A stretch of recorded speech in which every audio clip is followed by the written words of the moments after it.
Olá,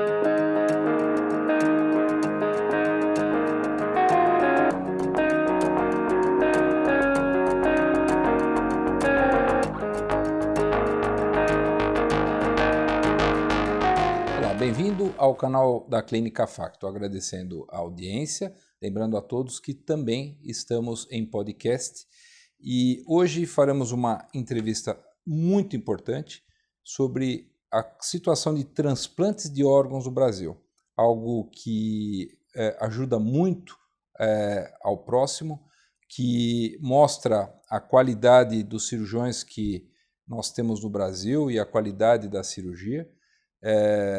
Eu, para isso, trouxe um super especialista, é o professor Dr. Ben-Hur Ferraz Neto. Ele é professor livre-docente em cirurgia pela USP, cirurgião de fígado, vias biliares e pâncreas e transplantes. Ele foi responsável pelo transplante do Einstein durante 10 anos. Ele alavancou praticamente ali o serviço em termos de transplante hepático. Foi uma maravilha o serviço que ele fez ali na instituição. Ele foi responsável também por transplantes fora do país, na Inglaterra. Ele morou lá e foi um cirurgião renomado. E eu acho que aí, por charme, ele faz uma aula de medicina e telemedicina na FIAP. Tá? Então, Ben-Hur, uma pessoa extremamente qualificada, agradecendo você vir no nosso canal e obrigado por doar seu tempo para a informação para o público, viu? Imagina, o prazer é meu, Nelson. Uma satisfação estar aqui com vocês. Toda vez que a gente tem a oportunidade e pode falar sobre esse assunto, que é um assunto tão importante, que as pessoas precisam entender cada vez mais para poder realmente participar de forma efetiva e serem incentivadores da doação de órgãos, acho que é uma obrigação da gente, né? É um prazer enorme estar aqui, é uma satisfação enorme falar sobre isso, mas acho que também faz parte de uma obrigação de nós médicos divulgar o que tem sido feito de forma adequada no país. Maravilha. Então, Ben-Hur, me fala uma coisa, você que foi um dos percussores e um dos grandes responsáveis pelo transplante no Brasil, qual que é a situação atual hoje? Que posição que o Brasil está e como é que nós estamos nesse panorama? Acho que assim, é importante destacar algumas coisas. Acho que assim, o desenvolvimento do transplante no Brasil nas últimas 2 décadas foi enorme. Só para você ter ideia e para as pessoas começarem a ter uma ideia disso, se a gente for ver, quando eu voltei da Inglaterra depois do meu doutorado e comecei a fazer transplante no Brasil, nos anos de 95, a gente tinha no país mais ou menos 70, 80, 100 transplantes de fígado por ano. A gente tinha aproximadamente 2, 3 doadores por milhão de população por ano. Hoje, a gente faz, 25 anos depois, a gente faz 2.200 transplantes de fígado por ano. O número de doadores no Brasil subiu de 2, 3 por milhão de população para 20 por milhão de população. Tem alguns estados do Brasil que são recordistas mundiais, e mais de 40 doadores por milhão de população. Então, assim, o desenvolvimento foi muito grande, o desenvolvimento foi muito eficiente e isso acabou acontecendo por vários motivos. Um deles foi a organização e todas as normas que foram criadas, tanto pela Associação Brasileira de Transplante de Órgãos, como pelo Ministério da Saúde, que criou o Sistema Nacional de Transplantes, e que colocou esta coisa com muito mais transparência do que o resto acontece. Então isso fez com que o transplante de órgãos pudesse ser alavancado no país. Eu acho que hoje o Brasil se encontra na 2ª posição do mundo em termos absolutos de transplante, é o 2º país do mundo que mais faz transplante de órgãos, em números absolutos, ainda em número relativo não, porque a nossa população é bastante grande, a gente tem uma necessidade de transplante muito maior do que a que é realizada, mas do ponto de vista de números absolutos a gente fica atrás apenas dos Estados Unidos. Então, acho que o Brasil tem alguns exemplos de saúde pública e um dos exemplos é o transplante de órgãos, né? Só para comentar aqui, outro exemplo é vacina. A gente viveu aí a pandemia com toda essa polêmica da vacina, mas a vacina sempre foi uma coisa muito bem feita no sistema público de saúde. E tratamento do HIV, né, que desde o começo foi uma coisa que o Brasil se despontou. Então, acho que são aí, o transplante de órgãos está entre estes exemplos de saúde pública brasileira. Para o pessoal entender, o transplante ela começa desde o momento que alguém cede o órgão, a captação, o transplante, e existe uma estrutura hospitalar gigante de transporte, não é uma coisa para amador, é uma coisa muito grande. Então, acho que quando você fala isso, acho que é até um orgulho para a gente comentar, a gente tem que comentar essas coisas que o Brasil está muito bem nesse pedaço e tem cirurgiões de ponta fazendo isso, porque não é qualquer cirurgião que faz isso, tem que ser um cirurgião muito gabaritado. Qual que é o órgão que mais é doado hoje no Brasil e transplantado? Então, vamos só colocar um ponto aqui que eu acho que é importante. A gente tem alguns tipos de transplante. Um tipo de transplante é transplante de tecidos. Transplante de tecido é córnea, pele, osso, medula. E outro tipo de transplante é o transplante de órgãos. Se a gente for falar de órgãos, a gente pode transplantar coração, pulmão, rim, fígado, pâncreas, intestino. Então, a gente tem uma série de órgãos que podem ser transplantados, cada um com as suas características, inclusive o transplante multivisceral. A gente teve a oportunidade de fazer o primeiro do Brasil em 2012, né, onde nós transplantamos no mesmo ato, no mesmo paciente, fígado, duodeno, intestino delgado, pâncreas, então, assim, e estômago. Então, 5 órgãos ao mesmo tempo. Quer dizer, esses são os órgãos que podem ser transplantados. E o que mais é transplantado, por uma questão até lógica, porque é mais gente em lista de espera, mais necessidade de transplante, é o rim, né? A gente pode imaginar, até por outra característica, que quando alguém entra em insuficiência renal, perde a função dos rins, precisa fazer diálise. É uma máquina que substitui o rim. 3 vezes por semana, habitualmente, vai ali, se liga na máquina por 4 horas e faz aquela limpeza do sangue que o rim deveria fazer. Então, estes pacientes que precisam de diálise, eles vão, na verdade, sobrevivendo com a diálise por décadas e aguardando o transplante de rim. Então, tem mais necessidade. Diferente do fígado, por exemplo, que não tem nenhuma máquina que substitua. Diferente do coração, que por enquanto não tem nenhuma máquina efetiva que substitua. Já tem coração mecânico, isso. Mas não é a rotina como é uma diálise. Então, o transplante mais feito é o de rim, seguido do transplante de fígado. Entendi. E aí, me explica uma coisa, como é que eu posso ser doador? Como é que funciona isso? E onde é que eu coloco algum documento? Como é que eu deixo isso preparado? Acho que essa pergunta ela é realmente a pergunta mais importante. E eu vou tomar um tempinho para explicar isso, porque acho que a resposta tem que ser esclarecedora para todos vocês que estão nos assistindo. Não é assim, não há transplante se não houver doadores de órgãos. Então, este é o primeiro ponto. Né? Existem 2 tipos de doadores, a gente pode comentar depois, doador vivo e doador falecido. Eu vou agora enfatizar o que acontece em relação ao doador falecido. O que é o doador falecido? É aquele indivíduo que por algum motivo desenvolveu a morte encefálica. Esse é o termo correto, apesar de ser conhecido como morte cerebral. A morte cerebral ou a morte encefálica é uma morte como outra qualquer. Ela tem atestado de óbito, ela tem diagnóstico claro. A única diferença é que quem desenvolveu morte encefálica continua com o coração batendo por algum tempo. Posso fazer um stop antes de você continuar? E aí, a pergunta que eu trabalhei muitos anos na UTI da Santa Casa, e aí sempre tinha alguma morte, e a gente tinha, família, como é que você sabe que ele não está morto? Então eu acho que é uma outra, antes de você continuar, você consegue fazer esse adendo? Não, então. Acho que é importante explicar. E a morte encefálica, como é um diagnóstico médico e claro, ela é feita por parâmetros absolutamente conhecidos. Então são sinais clínicos de que não existe nenhuma atividade cerebral, né? Ela tem que ser feita por 2 médicos diferentes, o diagnóstico, tem que ser feito em intervalos de tempos diferentes, tá?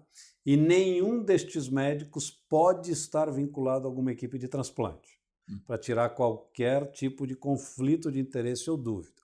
Além disso, no Brasil, por uma questão ainda mais de garantia e transparência, há necessidade absoluta, por lei, de um exame complementar que demonstra que não existe atividade cerebral ou que não existe fluxo sanguíneo em nenhuma parte do sistema nervoso central acima do tronco. Então, do tronco para cima.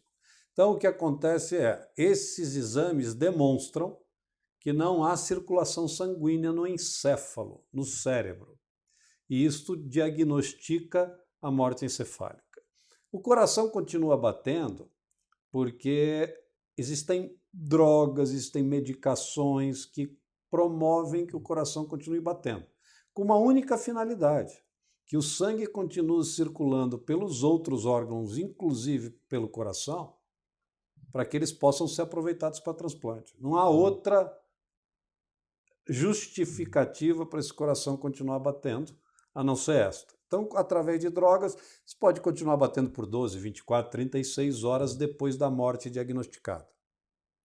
E aí esse diagnóstico que é firmado e é feito um atestado de óbito, nesse momento existem equipes que são especializadas em doação de órgãos, também não relacionadas às equipes de transplante, e que são treinadas para abordar a família, conversar com a família, explicar o que é morte encefálica. E o que a gente tem que lembrar é que esse é sempre um momento difícil, um momento que aquela família perdeu um ente querido, um parente, e está sofrendo naquele momento, né? E as explicações precisam ser muito claras, porque a família precisa ter condição de entender e poder decidir sobre a doação ou não.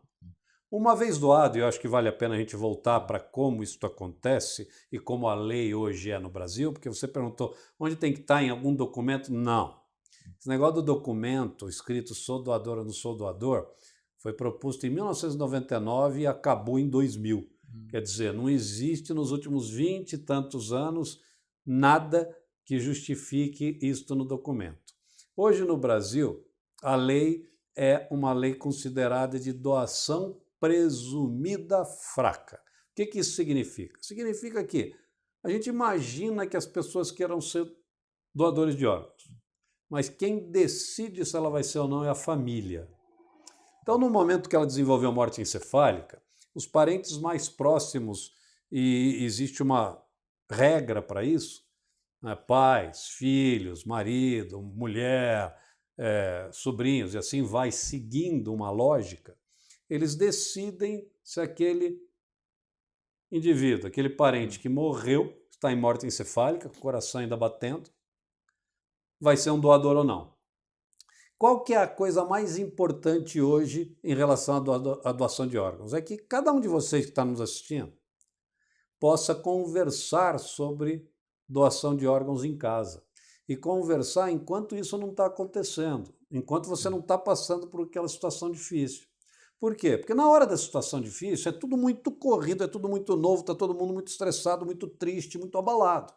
Se você já conversa em casa sobre aquilo, por exemplo, eu tenho 3 filhas e a minha esposa, a gente conversa sobre doação de órgãos a vida inteira. E todo mundo em casa sabe que se eu desenvolver morte encefálica, eu quero doar meus órgãos. Claro que na hora da minha morte, se eu tiver morte encefálica, não vai ser uma coisa fácil para as minhas filhas, nem para minha esposa. Talvez para minha esposa menos, mas não vai ser uma coisa tão fácil para minha família. Mas elas já sabem que eu quero doar. Sabendo que eu queria doar, esta pode ser uma forma até de amenizar a dor. Quer dizer, vamos fazer este último desejo que ele sempre demonstrou que queria. Então, conversar em casa sobre doação de órgãos, tirar as dúvidas, entender que morte encefálica é uma morte como outra qualquer, que o coração está batendo só para o sangue circular pelos outros órgãos com a finalidade de transplante. E que a coisa difícil dessa, Nelson, é que Você falou que trabalhou em TI, né? Então a gente tem um paciente que desenvolveu morte encefálica, já não é mais um paciente, já é um cadáver. Pode ser muito agressivo isso, mas é Mas verdade. mantido por Ele é instrumentos. mantido com o coração batendo para a circulação sanguínea. Só que quando a família entra e coloca a mão nele, ele está quente, porque o sangue mantém a temperatura, tem uma sonda na bexiga que produz urina, porque o rim está recebendo sangue e ele continua funcionando, apesar do indivíduo estar morto.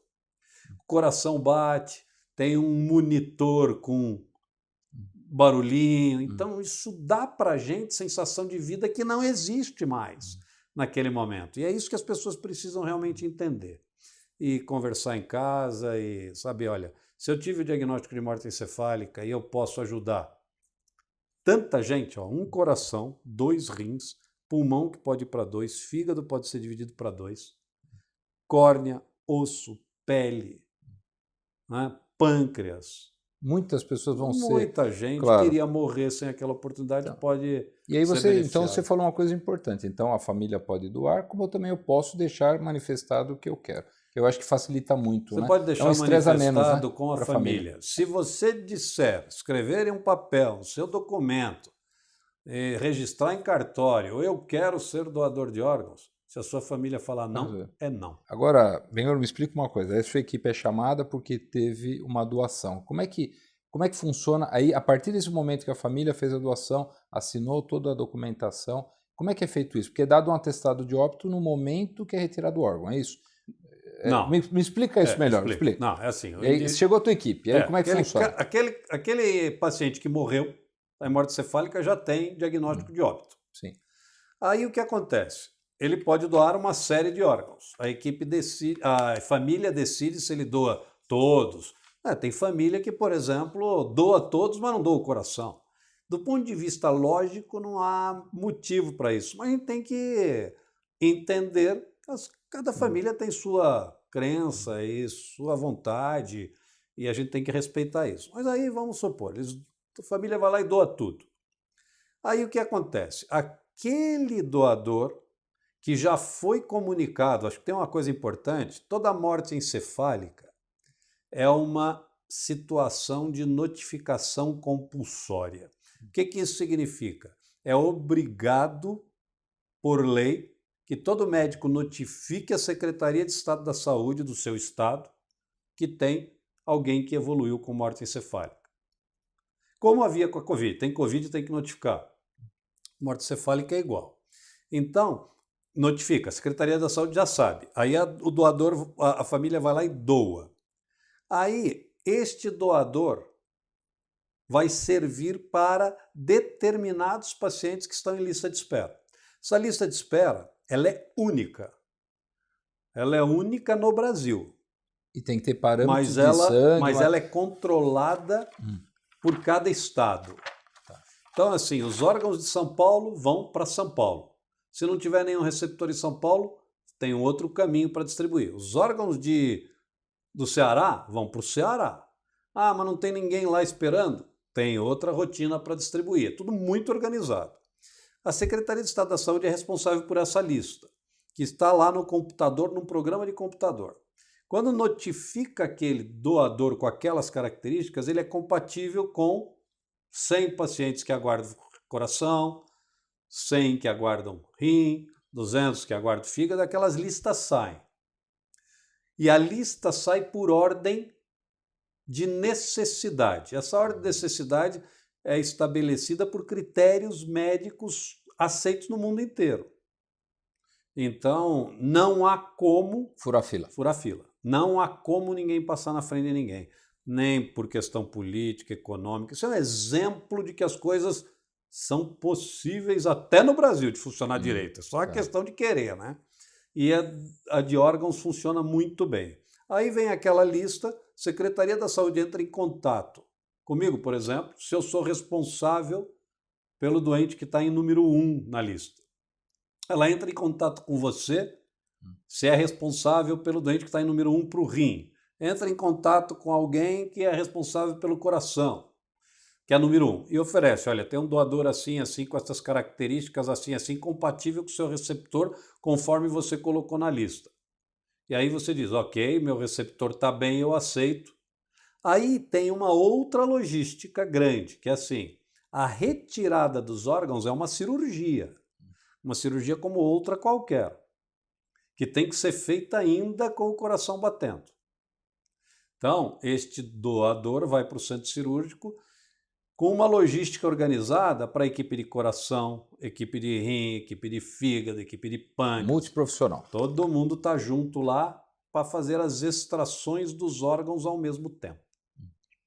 Uma vez esses órgãos extraídos, eles vão para dentro de uma solução de conservação, cada um tem a sua, com as suas características, com o seu tempo possível de ficar dentro daquela solução de conservação no gelo, e os transplantes são disparados em diferentes hospitais, em diferentes lugares, mediante a lista que foi seguida rigorosamente. Ah, mas se, por exemplo, ligam para mim, eu sou responsável pelo primeiro em lista de espera para transplante de fígado e ele está com Covid. Saiu da fila. Não, eu falo, ele não pode receber. A Secretaria da Saúde entra em contato com a equipe responsável pelo número 2 e justifica ali. Dr. Benhur disse que ele está com Covid e não pode ser transplantado. Tudo registrado, tudo com acesso do próprio paciente. Então, funciona muito bem, é uma coisa que é realmente organizada e que a gente pode ter confiança de que não há nenhum tipo de fraude. Não vou entrar em critérios muito técnicos, mas então, às vezes, a saída da lista e o retorno depende de algumas coisas que estão bem documentadas. Isso é uma coisa importante. Super bem documentado. Não, eu não estou furando fila, não tem como fazer isso. Documentado. Aí, Benhur, já entendi, eu acho que o pessoal entendeu bem. E qual que é a diferença de doador vivo? É melhor, né? Para um doador falecido. Não, então, não é melhor. Não, me explica Vou então explicar. o tempo que eu acho que é para o pessoal. A diferença é assim, o doador falecido é aquele sujeito que estava vivo, morreu e que acabou doando órgãos e tecidos. A família aceitou, acabou doando órgãos e tecidos. O doador vivo, como o próprio nome diz, é alguém que está vivo que vai doar parte do seu corpo. Então eu, por exemplo, vou doar um rim para uma filha, ou para o meu pai, uma ou parte minha mãe, do fígado. ou uma parte do fígado. Esse é o doador vivo, né? O doador vivo é uma alternativa de tratamento adequada, mas que deve ser uma alternativa de exceção. Por quê? Porque é óbvio que é uma cirurgia também. Você vai tirar 60% do fígado para doar para o seu irmão. Essa cirurgia não é uma cirurgia pequena. Não é uma cirurgia simples. Tirar um rim é uma cirurgia mais simples, mas é uma cirurgia. Te deixa com um rim só. Ah, você vive bem com um rim só? Vive normalmente. Mas nasceu com 2 e vai ficar com 1. Então, assim, há uma alternativa de tratamento eficiente, eficaz, que deve ser levada em consideração, mas que deve ser uma cirurgia de exceção. Para você ter ideia, no Brasil, hoje a gente tem mais ou menos 7% dos doadores de fígado vivos. Os outros 93% são com doador falecido. E isso tem lógica. Por quê? Principalmente para crianças. Quer dizer, pai e mãe doar parte do fígado, que é uma partezinha menor, para uma criança que nasceu com um problema que está pequenininha, tem muito mais lógica, tem muito mais racionalidade nisso, até porque nós, como pais, doamos o fígado inteiro, se for o caso. Mas, assim, doar uma parte do fígado para uma criança é muito mais lógico do que doar 60% para um adulto. Mas existe. É bom. Eu acho que vale ressaltar que vários lugares do mundo onde a morte encefálica não é aceita por questões religiosas, não médicas, aceita por questão médica, mas não é aceita por uma questão religiosa, como, por exemplo, Japão, boa parte da Índia. A grande maioria dos transplantes é feito com doador vivo. No entanto, o doador vivo tem as complicações das cirurgias, ou pode ter. Então, se a gente puder evitar que alguém que não tem nenhum problema de saúde tenha que doar parte do corpo, é melhor.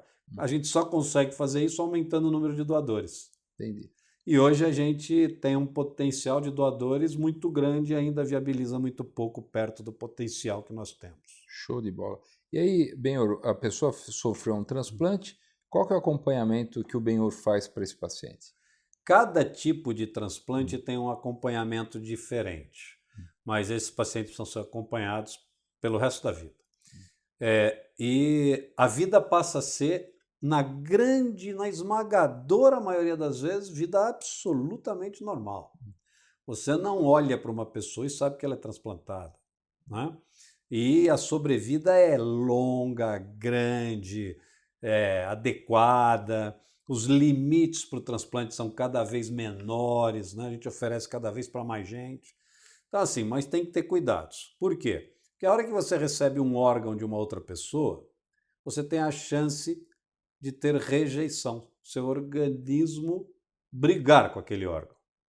Então você precisa tomar medicações chamadas imunossupressoras.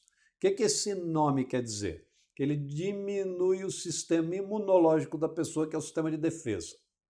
Então ele diminui para o órgão não brigar com o teu organismo e teu organismo não brigar com o órgão. As medicações atuais são extremamente eficazes, com complicações muito pequenas, muito melhores do que era há 20 anos atrás. A gente imunossuprime, quer dizer, tira a defesa do organismo pouco, o suficiente para não ter rejeição, mas esse cara já não desenvolve mais um risco de infecção tão grande. Claro que existem complicações que podem acontecer disso no decorrer do tempo, mas elas são pequenas. Então, o cuidado é muito importante. O indivíduo ser transplantado e não cuidar, ele está fazendo assim, acho que até uma coisa terrível para a sociedade. Um descaso até para quem doou para ele. E um descaso com a sociedade. Por quê? Porque o bem mais escasso que existe é o órgão. Sim. Né? Para você ter ideia, nós precisaríamos no Brasil de aproximadamente 5.000 transplantes de fígado por ano. E conseguimos fazer 2.000 só. Quer dizer, 3.000 não são contemplados. Seja aquele paciente que volta a beber, que é etilista, ou não, para de tomar um imunossupressor, a lista é grande das coisas que acontecem, né? Então, é assim, isto faz com que a responsabilidade de alguém que teve essa oportunidade seja grande em cuidar disso no decorrer do tempo. É uma gratidão. É uma gratidão. Né? Então, Perfeito. Acho que é uma coisa importante, até porque se ele não fosse transplantado, outro seria com aquele órgão. E alguém deixou de ser, porque não tem para todo mundo. Agora, Benhor, vamos falar de coisas assim. São drogas caras, o SUS fornece, o seguro fornece, e se hoje as seguradoras fazem transplante ou é só por SUS? Porque eu lembro que a gente trabalhou em algumas situações juntas e a gente viu algumas coisas de transplante e ainda os seguros não cobrem, né? 100% Vamos dividir isso em duas partes. Primeiro, as medicações pós-transplante. 100% das medicações pós-transplante imunossupressoras são distribuídas gratuitamente pelo Sistema Único de Saúde, independente do paciente ter feito pelo SUS ou ter feito particular. O Sistema Único de Saúde dá e distribui essa medicação. Quando eu falo gratuitamente, eu gosto sempre de lembrar que não existe nada gratuito, que tudo isso é pago com os impostos que nós pagamos para o governo. Então, não é porque a gente sente gratuito porque vem pelo SUS que não tem valor, tem muito valor. Sim. Né? A gente precisa cuidar disso porque é dinheiro nosso que vai para o governo para subsidiar tudo que o governo nos devolve. Está sendo bem usado nesse caso. Esse está sendo bem usado. Outro ponto em relação aos planos de saúde, acho que essa é uma pergunta extremamente oportuna nesse momento, porque os planos de saúde são obrigados por uma coisa chamada rol da ANS. Rol da ANS, o que é? A Agência Nacional de Saúde, ela tem uma lista de procedimentos que os seguros são obrigados a pagar. Isso chama rol de procedimentos. E essa lista de seguros hoje contempla transplante de rim, transplante de córnea e transplante de medula. Só. Nenhum outro está contemplado no rol, na lista da Agência Nacional de Saúde. Por quê? Por questões políticas, por questões de lobby e por questões, em algumas situações, científicas. Nós estamos vivendo, neste momento, uma discussão muito grande sobre a inclusão do transplante de fígado no rol, na lista dos itens obrigatórios a serem pagos pelos convênios. É uma luta nossa de 20 anos. Por quê?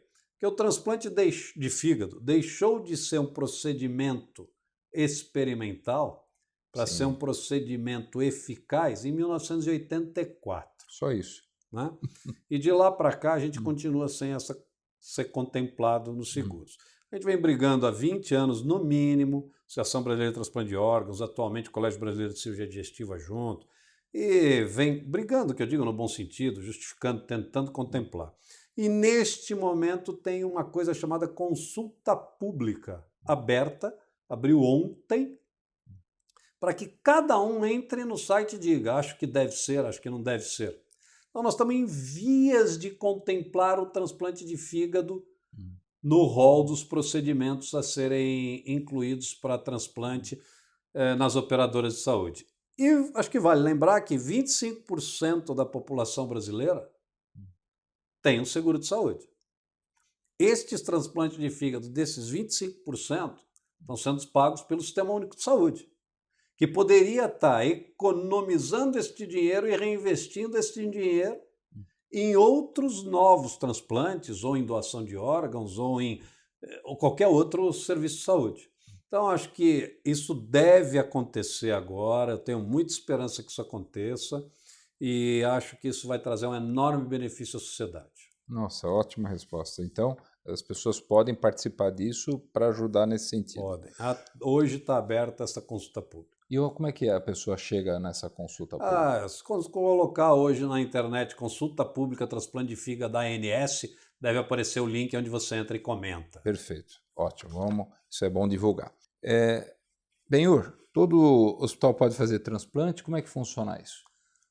Teoricamente, todo hospital poderia fazer transplante, mas hoje no Brasil, o hospital que quer fazer transplante tem que submeter a uma avaliação do Ministério da Saúde e ser credenciado para transplante daquele determinado órgão.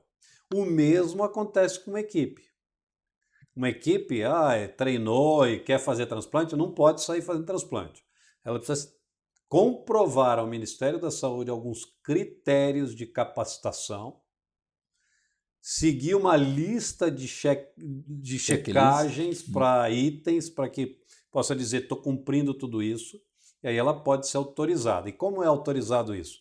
É autorizado com uma publicação oficial no Diário Oficial da União, como, por exemplo, a minha equipe. Minha equipe está lá cadastrada com SNT, é um número do Sistema Nacional de Transplantes. Um número grande que é referente à minha equipe, como se fosse um CPF da minha equipe, para fazer transplante. E eu tenho que renovar esta licença a cada 2 anos, mediante também um segmento dos critérios exigidos. Mesma coisa para o hospital. O hospital quer fazer transplante de rim, ele tem que comprovar que ele tem a estrutura para aquilo, é submetido a uma visita técnica que checa toda aquela lista e diz, pode fazer, publica no Diário Oficial. Aí ele entra com uma equipe também credenciada e publicada no Diário Oficial.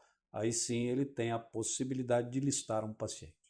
Então, assim, é bastante rigoroso, é bastante organizado, é bastante complexo, mas é bastante eficiente. Então, acho que a gente passa a ter, obviamente, segurança com essa questão do transplante no Brasil. Né? Tem o que melhorar, obviamente que tem o que melhorar, tem um monte de coisa para melhorar. É perfeito?